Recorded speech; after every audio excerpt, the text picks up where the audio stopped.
Hey guys, it's really good to be back, and I'm so happy to do a set review with you today.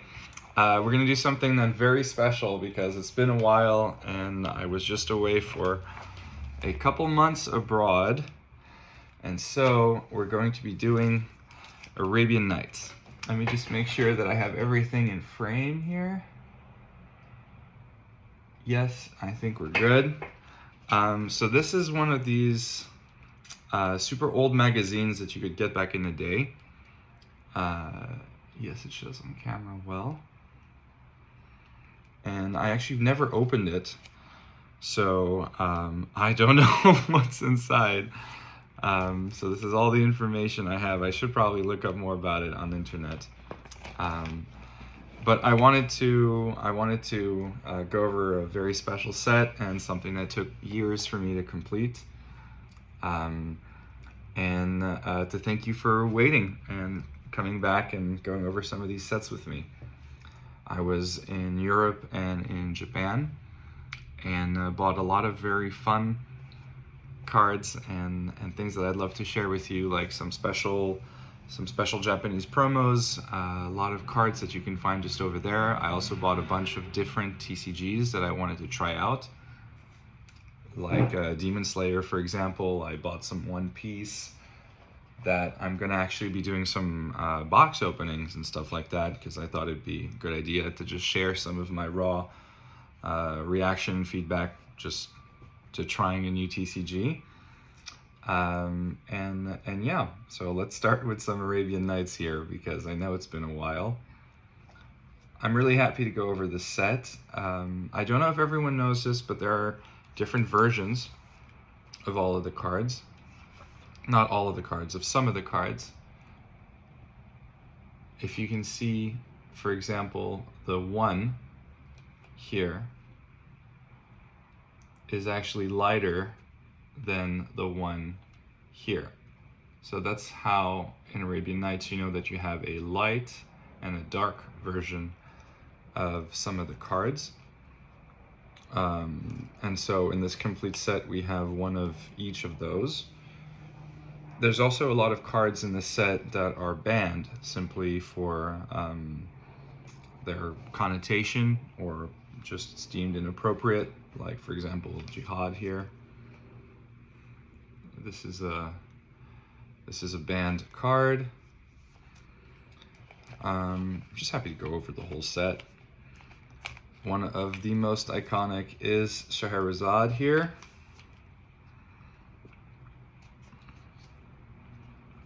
This one is signed in gold by the artist Kaya Folio. Very iconic. This card cannot be played because it makes you create like a sub-game, which takes too long, and then it also, I think, has something to do with ante, which was banned very quickly because that's considered gambling. Here is one of my favorite cards of all time, funny enough, which is just a simple war elephant. I really like the art. There's also a light and a dark version, same for Piety. And I just really like the war elephant. I don't know why. I have hundreds of copies of it. And yeah, it's just a card that I was really into as a kid and never really let go. So I have a full binder here.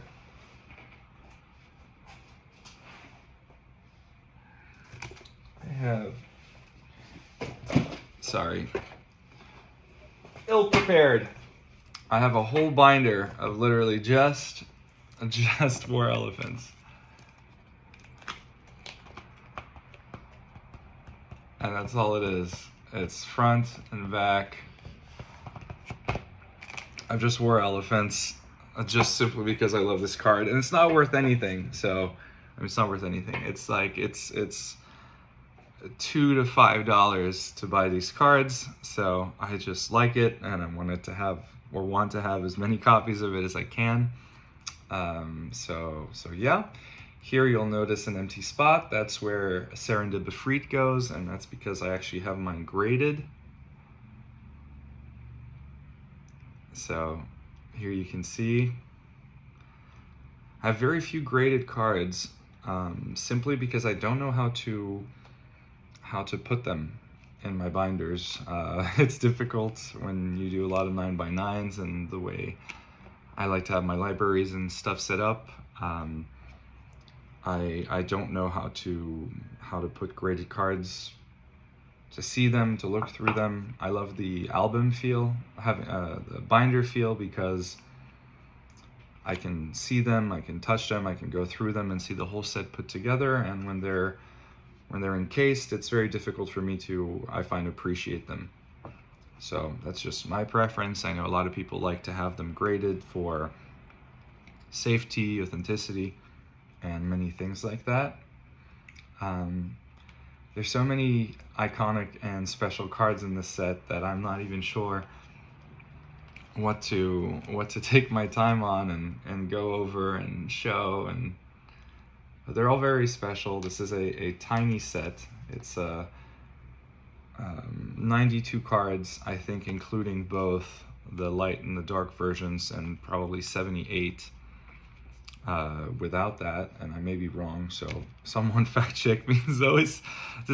Every time I make a video, there's always a few awesome people that fact check me or teach me something new about the set, and I'm so appreciative, and I love that. It's great because I get to learn more about the lore, and we can have like conversations around it, and I find that really fun. Old Man and the Sea is an important card from the set. Not one of the most expensive, but still a nice and great card. All of the djinns are obviously iconic and special creatures that are, I think, very much embedded with the lore of Arabian Nights. Here we have Guardian Beast, not at all in near mint condition, as you can see. A lot of these cards I've gotten a long time ago, and I'm very grateful I did, because they are very expensive now, so difficult to get and buy, obviously. Here is one of the most iconic cards in the game, Jazam Djinn, worth thousands of dollars. Let me take it out for you so you can see a little bit clearer. For a 5/5 that only does 1 damage to you during your upkeep, this was, at least back in the day, one of the most broken creatures there was. Expect my visit when darkness comes. The night, I think, is best for hiding all. Welada. It's a beautiful card. It's probably in a, I would say, moderate play to light played condition. Back in the binder you go. Is everything up? Yes. Oubliette for a long time was a very, very expensive uncommon? I'm going to say common in the set, and then it was reprinted, and the new version is not worth much, and the Arabian Nights went down, so if you want to buy a couple copies, not a bad time. This is another banned card, Stone Throwing Devils. I think it's maybe because of the art, or maybe is it the text? Sometimes those with the most sin cast the first stones. Perhaps that's what it is. Cabal Ghoul, also iconic and special. Ali from Cairo. This is a card worth a couple $100, or at least was. I know a lot of the old card prices are crashing at the moment. Oh wow, this one's damaged. That's something I need to replace.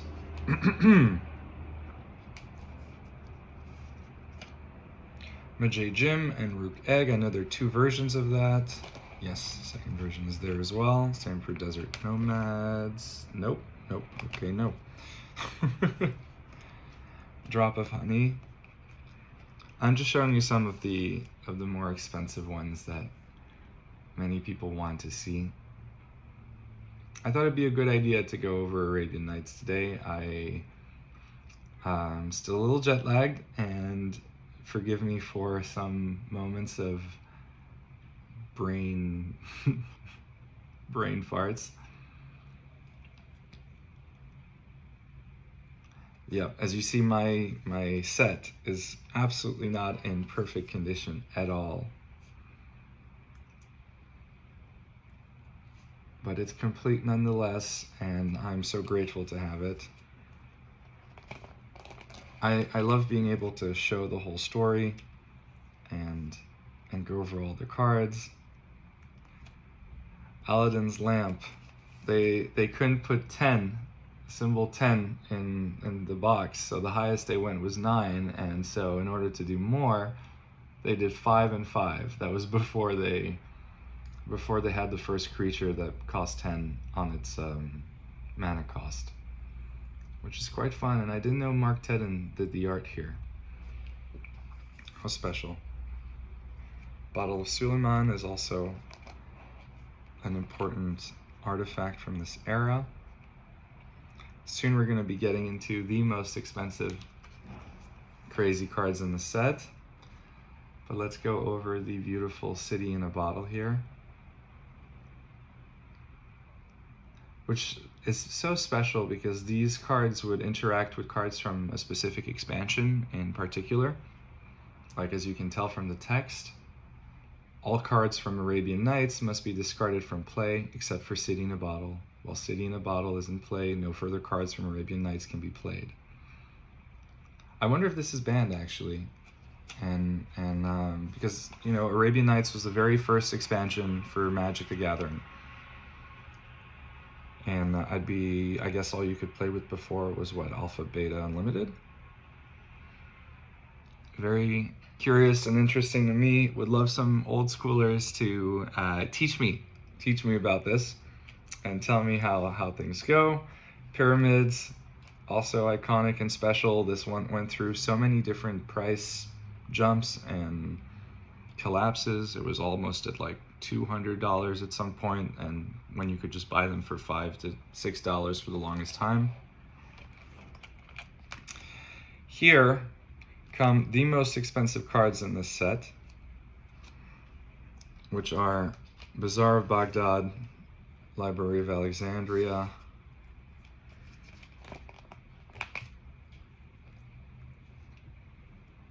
there was these were considered uncommons,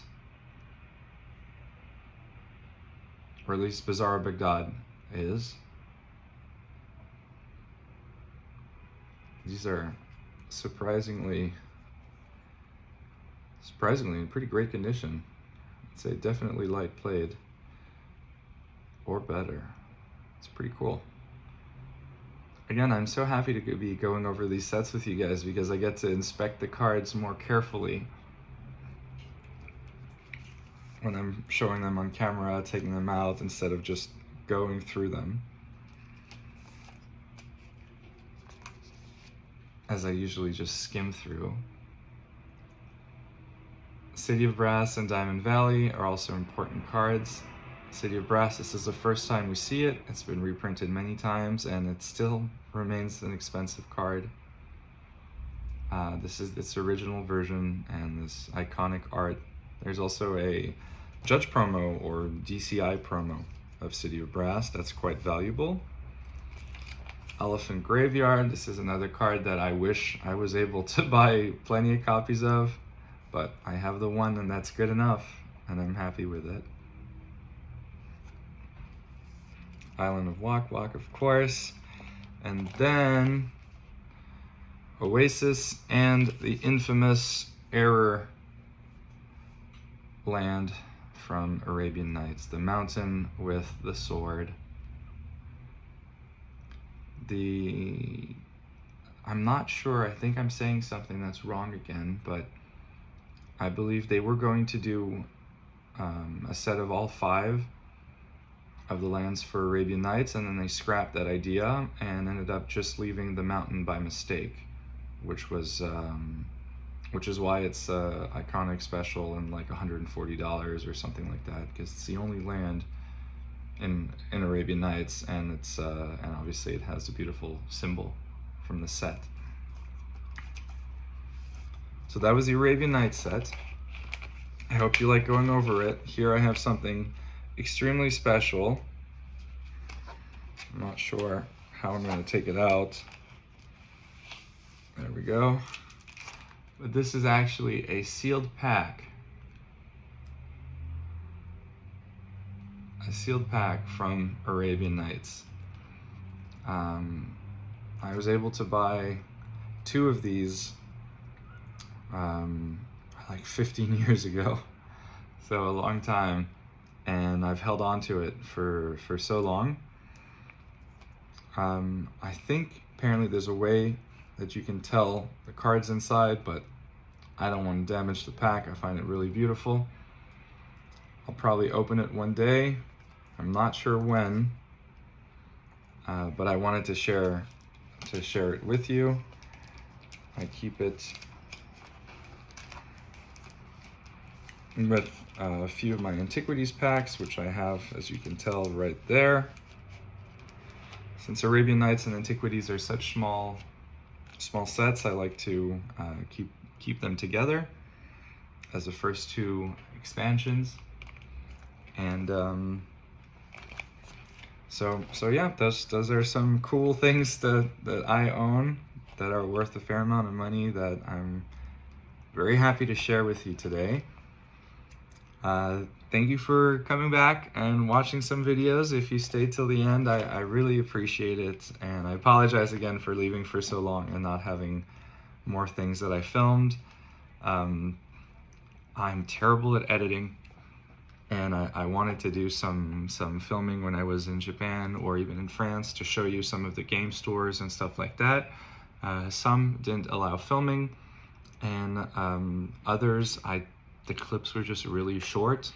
I should have done it more professionally. Hopefully with time I'll get better at that. And in the meantime, I hope you appreciated or liked going over the set, and please let me know what you want to see next. I'm also going to be doing some openings very soon, because I bought a bunch of really things that I find fun. Like here, this is some Pokemon 151, which is very hot at the moment. There's also Demon Slayer, which is its own card game, and I love the manga and I love the anime. So I bought so many figurines. Actually, I should probably show you some of those as well for the anime, and I'll open some of these and show you what the card game looks like, and also some One Piece. One Piece right here. This is Romance Dawn, and it's the Japanese booster box. This is what they look like. This is the first expansion. This is the second expansion, third, and fourth. So yeah, there's a lot of stuff to go over, and I'd love to hear what other things you all would like to see. I know it's mostly Magic focused, but I think it's important to show the other trading card games and see how they're developing.